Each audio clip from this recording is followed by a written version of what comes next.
salaamaaleykum mbokki Yeumbeul TV salaamaaleykum mbokki Yeumbeul TV yéen a ngi fii en direct Yeumbeul TV ñoo ngi fii ci tali bi tali Yeumbeul bi tali bi nag moo jóge Dakar jëpp Pikine jàpp benn baraak dem Kër Massar yàlla dogal seetaaloon na monsieur le maire Bara Gaye ci assemblée bu mu doon kaasal waa Yeumbeul ci tali bi nga xam ni dafa toj ba pare bëri poussière yàlla dogal na loolu mu doon kaas nag yàlla dogal na sotti na ba tey nga gis éléments yi wàcc ci kaw tali bi ngir di ko defar boo gesoo fii ci sunu ginnaaw yaa ngi gis éléments yi nii oto yaa ngi nii gaare ñoo ngi dindi toj-toj yi di tonni poussière bi loolu nag la ñuy doyee ab maire moom la ñuy doyee ab député assemblée kon ñi ngi ñaan bu baax sunu borom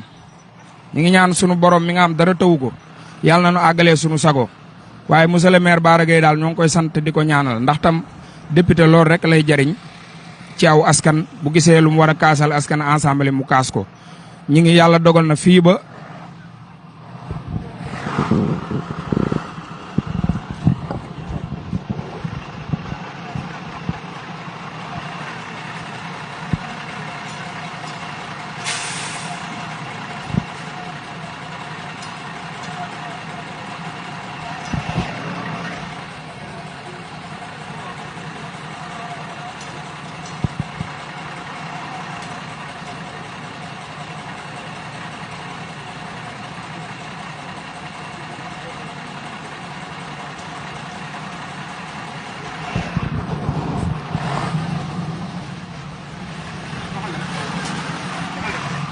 waaw bu ko defee mbokk yi noo ko gisonoo kon danoo bëgg a jël Pape Tine bu ko defee moom mu expliquer liggéey bi nan la demee kon nu dem jël Pape Tine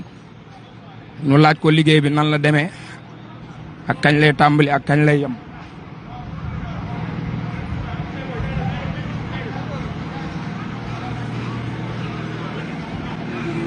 asalaamaaleykum. waaleykum salaam. mais Pape. dama bëgg ama yow interview de.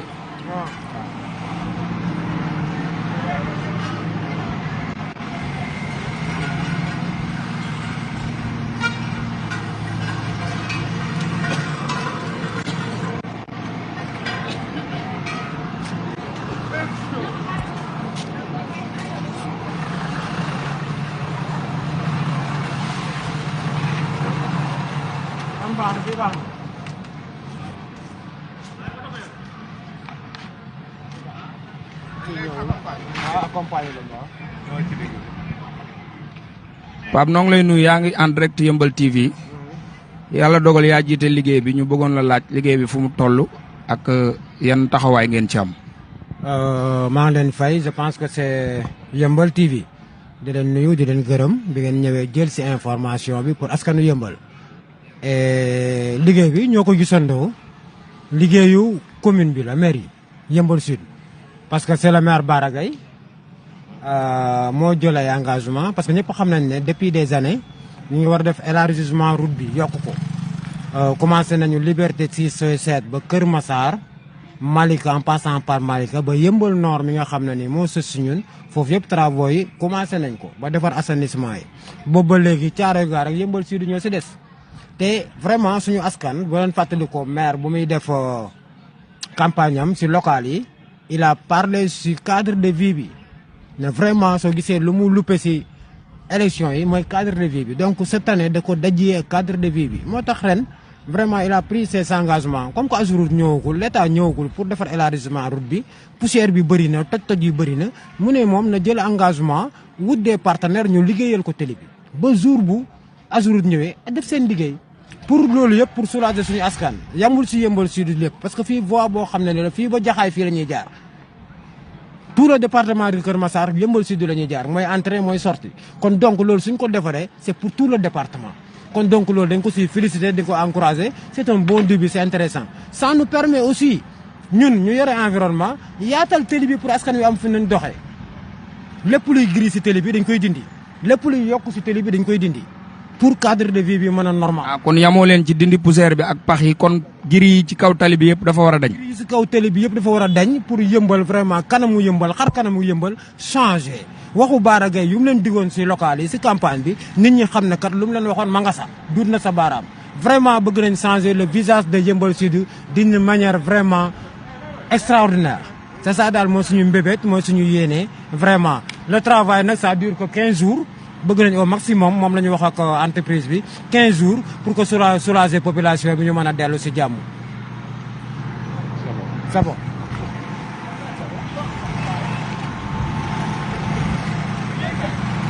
waaw mbokk yi ñoo ko gisandoo kon ñu bëgg a wax ak directeur cabinet monsieur le maire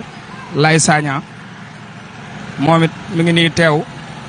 ci teewaayu monsieur le maire monsieur le ministre monsieur le maire Bara Gaye monsieur le député Laye Sagna moom lañ bëgg a laaj lu waral teewaayam fii en tant que directeur cabinet monsieur le maire ko defee Laye ñu ñëw nii Laye noo ngi lay nuyu di la nuyu fii ci Yeumbeul TV yaa ngi en direct Yeumbeul TV ñu bëggoon a xam sa teewaay ak liggéey bi lu ko waral ak foo leen ci toll. waaw maa ngi nuyu internet yëpp ñi seetaan rawatina ñi nga xam ne ñooy seetaan Yeumbeul TV di leen nuyu yéen di nuyu askanu Yeumbeul Sud yëpp di njëkk rek di leen masaw ndax ku xam tali bi ni mu mel xam ne wax dëgg yàlla askan bi yàgg nañ fay dund ay coono yu méttee coono yooyu nag boobaak léegi ëpp na ay at ndax ku ne gis na tali bi ni mu meloon te it nit ñi saa yu ñu jógee rek dañuy ñëw ci monsieur le maire soññ ko ci tali bi ñetti réponse la ci doon apporté bu ci jëkk mooy def na fi ñaari opération de désensablement yu mag a mag dajale xale yëpp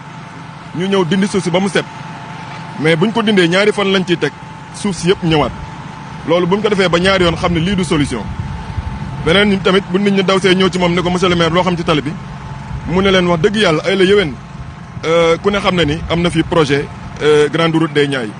2 voies yi mi ngi jóge Kër Massar war a dem ba Liberté 6 bu fi jaaree incha allah dinañ noppalu ndax projet état la te dafa war a àgg alors ndax boobu bu rombee non seulement day nekk 2 voies waaye day ànd ak assainissement ànd ak éclairage public ànd ak aménagement paysager kon loolu bu amee suñu naqar dina jeex. alors beneen réponse bi mu leen doon apporter aussi ne leen ay la yowoon lii de wax dëgg yàlla du suñu compétence ndax maire yi amuñu compétence su defar tali waaye coono askan bi yàgg na yàgg boo xam ni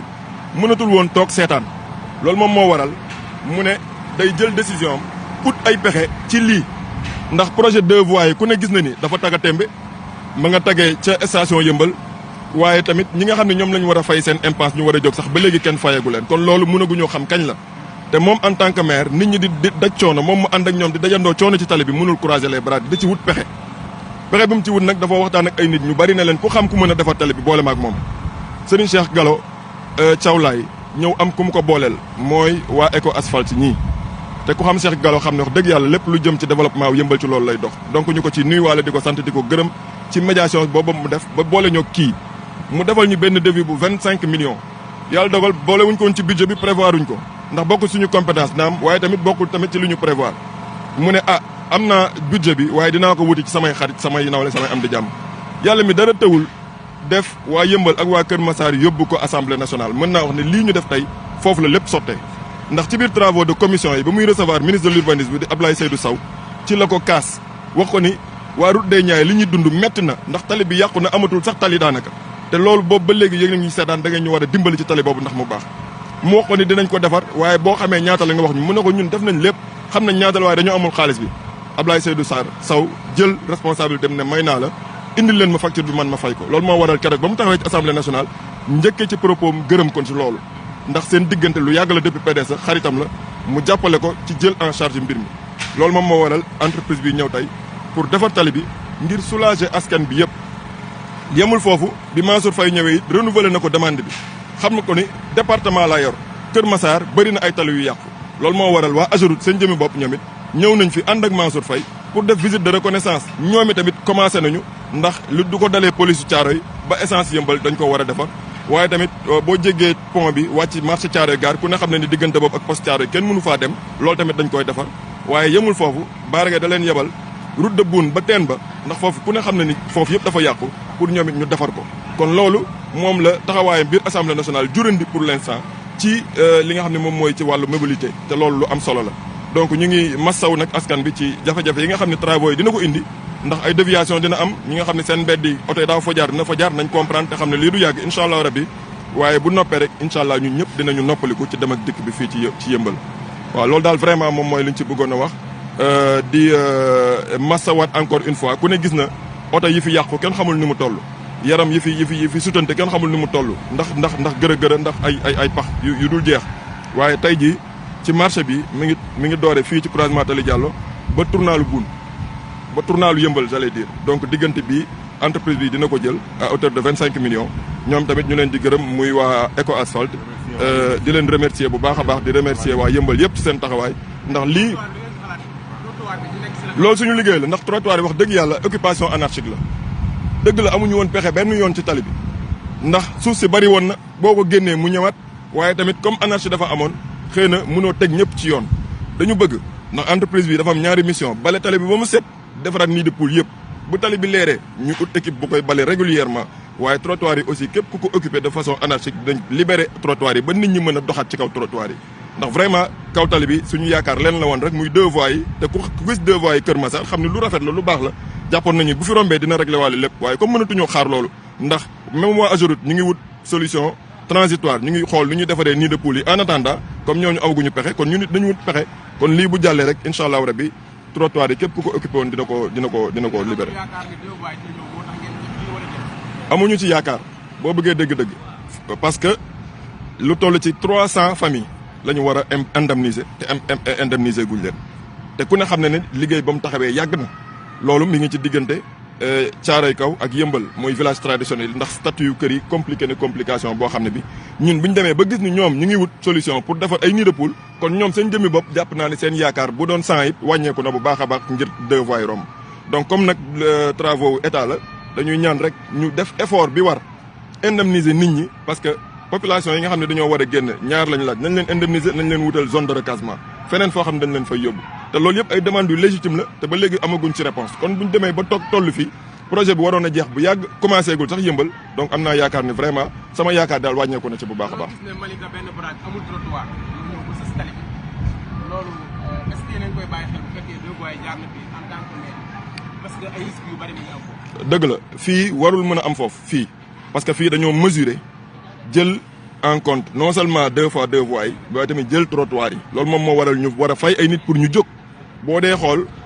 diggante station yëmbal ba Malika daanaka amul ay kër yu ñu toj kër yi fa nekkoon comme amuñu xaalis bu mot peut-être pour yëkkati leen loolu moo waral affaire yi dem ba sës ci buntu kër yi mais fii sóoraale nañu espace bu suffisant ndax war na am sax li may wax sànq aménagement paysager ay garab yoo xam ne dañ ko war a def ci ginnaaw trottoir yi kon ku sóoraale fu ay garab war a nekk xam naa ni sóoraale nga loolu yëpp mi ngi aju nag ci ñu indemniser nit ñi jóg bu nit ñi jógul loolu ala kulli àll du mën a am 2 fois 2 voies sax du mën a am donc ñoom sax ci forna ci wéewu béy ni dàquñu modelé waat projet bi au lieu mu nekk 2 fois 2 voies ñu def ko 3 voies wala ñu bàyyi ko ni defar ko ba mu jekk ça dépend donc pour dire que ñoom sax ñi ngi ci yeneen perspective parce que problème mu xaalis aussi posé wu na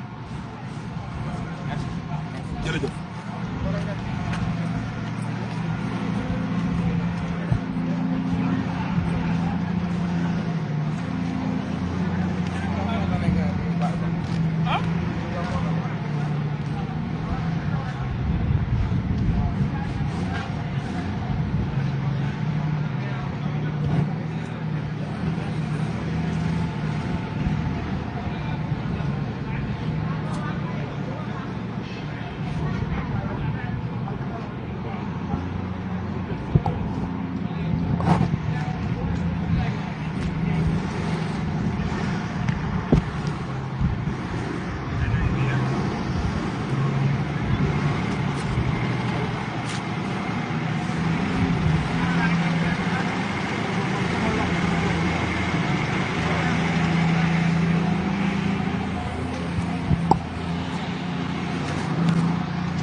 Yesem patrimoine la.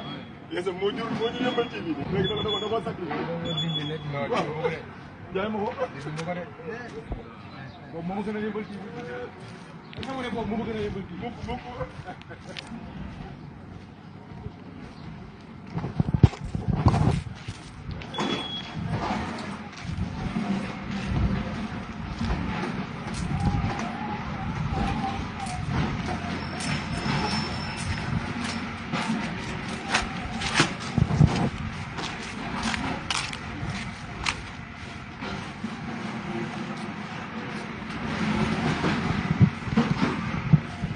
mbokk yéen a ngi direct Yeumbeul TV ni ñu ko waxee woon léegi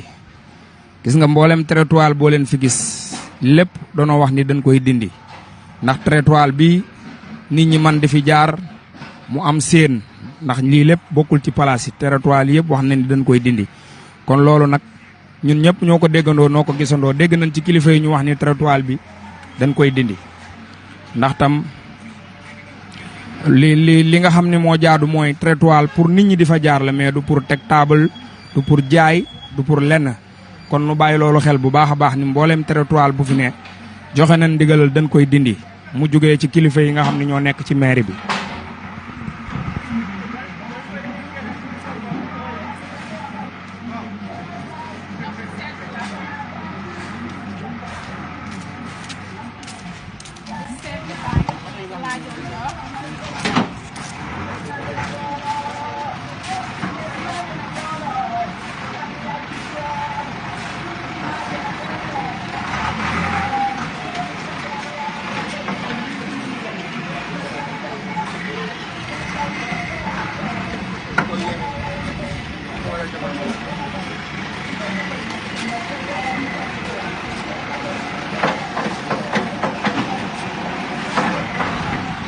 waaw ñoo ko gisandoo gis nga oto yi nga xam ne ñoo jëm Pikine jëm Thiaroye gis nga fee la ñuy dévier parce que travaux bi moom moo tax nu bàyyi loolu xel bu baax a baax travaux bi moom moo tax gis nga oto yi fi ñuy dévier wee nga xam ni kon liggéey bi tàmbali na pour mbooleem koo xam ne yaa ngi ñëw ci wet gi nga xam ni déviation bi fii la nekk nu bàyyi ko xel bu baax a baax gis nga noo ko gisandoo liggéey baa ngi noonu ñu koy amal fii ci Yeumbeul war a tonni suuf si war a dindi toj-toj yi war a dindi mbooleem place boo xam ne da nga def giri ci yoon bi wala taabal yooyu yëpp wax na ni dañ koy dindi ngir tali bi yaatu poussière bi dañ mu leer loolu nag moom moo jaadu ci am réew fii la oto yi di dévier pour mën a dem Pikine wala Dakar ku ñëm Kër Massar Malika tamit fii ngay dévier ndax travaux bi dafa tàmbalee croisement Tëri Diallo ñëw fii ci déviation mbedd kàdd gi kon loolu tam képp ku fi ñëw nga bàyyi loolu xel xam ni déviation bi fii lay tàmbalee liggéey baa ngi nii ñoo ngi ci ñi ngi koy doxal mi ngi dox ñi ngi dindi poussière bi di dindi toj-toj yi di dind mbooleem place boo xam ni da ngaa ne ci kaw tali bi def fa giri wala nga teg fa taabal dañ ko war a dindi parce que loolu moom moo jaadu ci am réew. su ko defee nu bàyyi loolu xel baax gaa yaa ngi nii ñoo ngi ci liggéey bi gis nga bu nu tojee pax mi dañuy tonni suuf si def ko ci kii bi sotti ko ci camion bi dem tuuri ji ko yéen a ngi en direct Yeumbeul TV ngeen koy bàyyi xel télé bu mag bi.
mbokk yi ñoo ko gisandoo gis nga déviation bi moo nekk noonu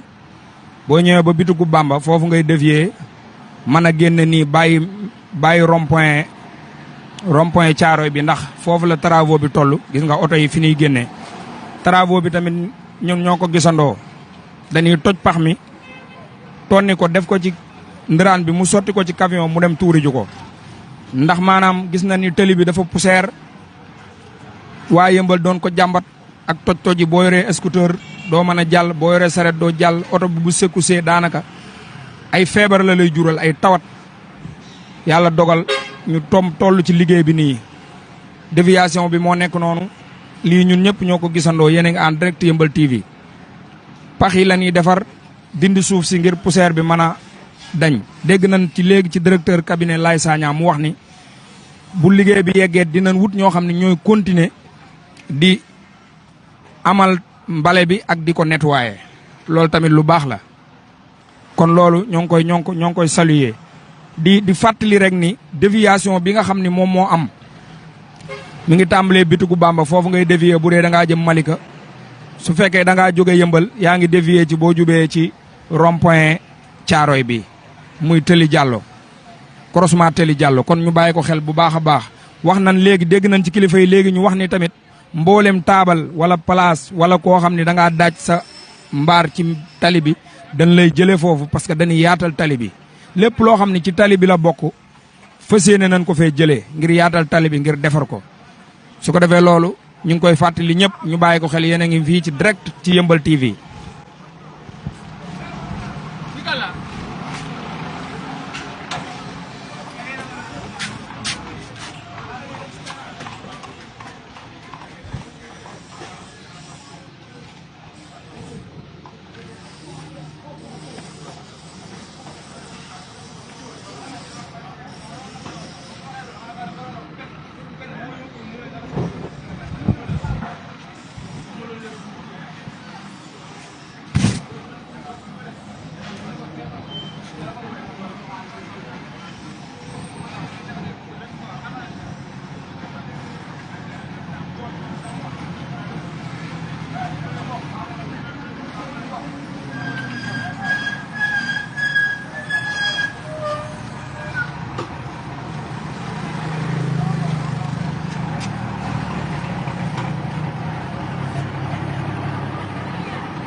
mi ngoog ñoo ko gisandoo mbokk yi yéen a ngi en direct Yeumbeul TV foofu ñu leen won mooy déviation bi ñi ngi amal liggéey bi ñi ngi toj pax yi pour tonni ko ngir defaraat ko ngir tali bi neex tonni suuf si ndax suuf si mooy waral bu fi oto jaaree wala sareet wala moto muy am poussière nit ñi di ko noyyi te ay feebar lay jural askan wi kon moo waral ñu ngi nii di ko tonni gis nga pax yaa ngi noonu buñ ko tojee ba yeggal tonni ko ci lan koy defaraat ba oto yi man cee jaar mboolem trottoir boo xam ne taabal dafa ne wala mbaar wala giri wala lu fa warul ne wax na kilifa yi wax nañ léegi ci kàddu Ablaye Sagna ni dañ leen fay jëlee parce que loolu ci tali bi la bokk trottoir du pour taabal trottoir pour nit ñi di fa jaar la pour may oto yi ñuy jaar ci kaw tali bi mais bu fekkee trottoir da nga fa teg taabal wala nga daaj fa mbaar ki nga xam ni moom dafa war a jaar ci trottoir day obligé jaar ci kaw tali bi te tali bi pour oto yi la kon looloo waral tey ji Yeumbeul TV dafa leen en direct ñëwal leen ci liggéey bi liggéey baa ngi noonu ñoo ko gisandoo oto yaa ngi nii taxaw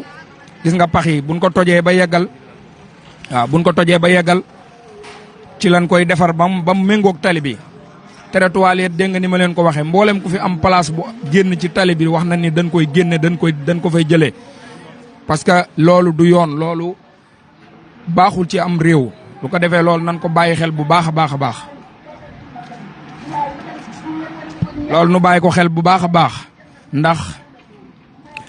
tali bi mooy benn tali boo xam ne boo jógee Ndakaaru pour nga dem Malika wala Kër Massar fii rek ngay jaar boo jógee Malika wala benn barak pour nga dem Pikine wala nga dem Thiaroye wala nga dem Dakar fii rek nga mën a jaar benn voie bii rek la ñu am kon defar gi dafa war waaye tali bi poussière bi buñ ko dindee tayit war naa am ñu koy saytu dégg nañ léegi ci directeur cabinet Laye Sagna mu wax ni bul paree am na ñoo xam ne ñooy saytu liggéey bi di ko bale di ko nettoyer di ko toppatoo kon su ko defee yéen a ngi en direct Yeumbeul TV yoo ko gisandoo gis nga liggéey bi pax yi gis nga nin koy def machine bi moo koy dagg bu ko daggee ba yeggal ñu sotti ci goudron bi buñ paree ci lan koy defal ba mu méngoo ak liggéey bi xam nin ko bëggee su ko defee gis nga ñoo ko gisandoo camion bi egsi na noonu moom mooy sotti xeeru ñuul yi nga xam ne moom la ñuy defaree tali bi tolloole ko ba mu tolloog bi fi nekkoon nga xam ne ku fi jaar wax na ni liggéey bi nag dans 15 jours la moo tax déviation bi metti loolu tam ñu ngi leen koy xamal déviation mënta ñàkk gis nga liggéey baa ngi noonu ñu ngi leen ko doon xamale léegi su ñëwee camion bi moo ko ci sotti ñu tasaare ko comme ni ngeen ko gisee nii méngóole koog tali bi fi am dootu am benn pax dindi poussière bi trottoir yi mbooleem taabal wala lu fi nekk te waru fee ne wax nañ ni ci kàddu Laye Sagna dañ leen fiy jëlee parce que loolu jaaduwul tali dafa war a am trottoir pour nit ki di fi aw tali dafa war a am trottoir pour nit ki di fi jaar mais bu fekkee tali bi amul trottoir nit ki du am fu mu jaar ci kaw tali bi lay obligé jaar te loolu day jur ay musiba kon loolu nu bàyyi ko xel bu baax a baax a baax a baax yéen a nga en direct Yeumbeul TV ñoo ko gisanoo gis nga liggéey bi mi ngi noonu ñu koy amal fii ci tëli Yeumbeul bi wax naa la ni la léegi bu ko oto bi sottee liggéeykat yi ñoom ñoo koy tasaare su ko dee oto bi koy defar ñëw defar ko ba mu méngoog tali bi fi nekkoon dinañ tonni suuf si dindi pax yi ñu sëkk ko defar ko ba mu normal trottoir bi mbooleem lu fi nekk te waru fee nekk wax nañ ni ci turu Laye Sagna directeur cabinet monsieur le maire Bara Gaye dafiy jógee su ko defee loolu ñu bàyyi ko xol ñi ngi woon na en direct yéen a nga en direct fii ci Yeumbeul TV.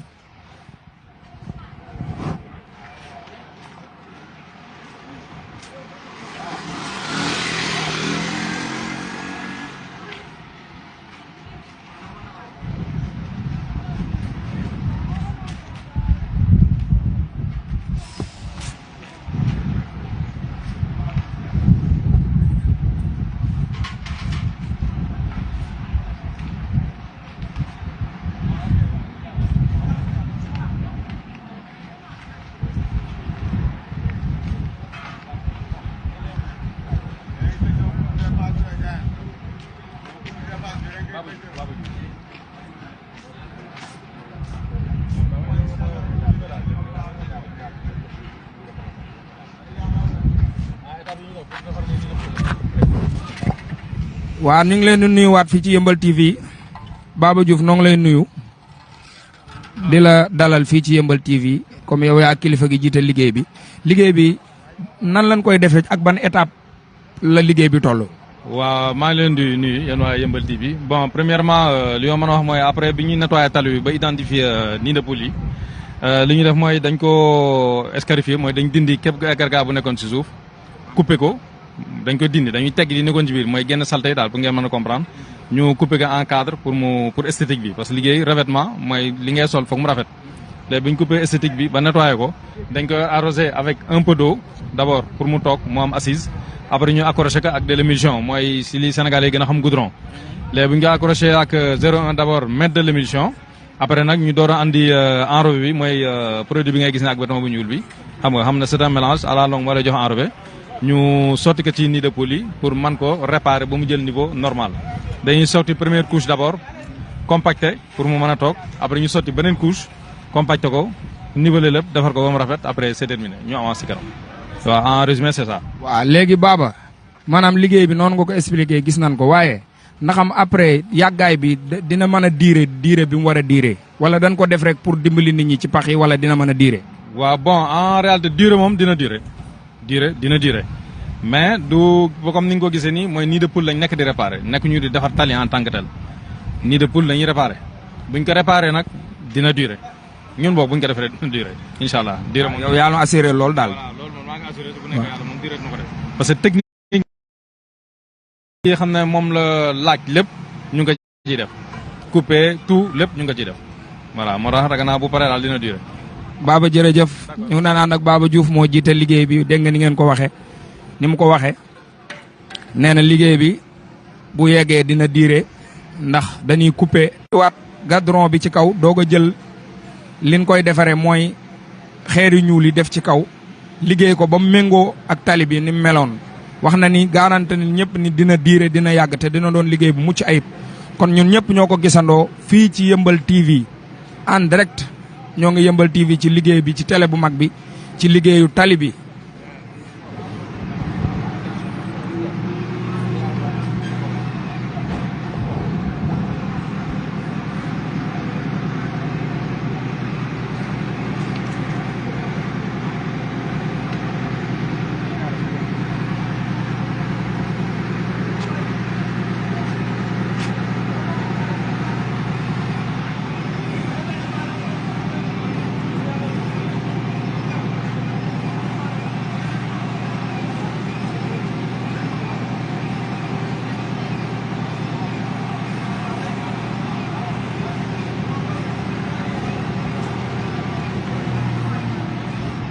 mbokk yi ñoo ko gisandoo liggéey baa ngi noonu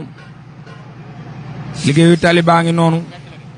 liggéey bu metti la waaye nag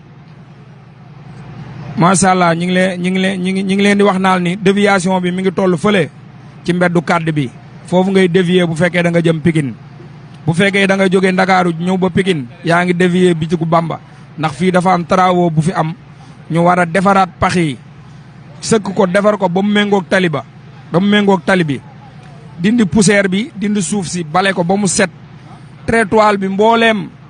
taabal ju fi ne wala place wala loo xam ne waru fee nekk dinañ ko fi jëlee ngir yaatal tali bi ngir tali bi yaatu nit ñi mën a dox ci kaw trottoir bi oto yi mën a jaar ci kaw tali bi loolu lan ñëwoon lan leen doon won fii ci Yeumbeul TV en direct la nag lépp lu ñu leen wax rek yéen a ngi ciy teg seen ay bët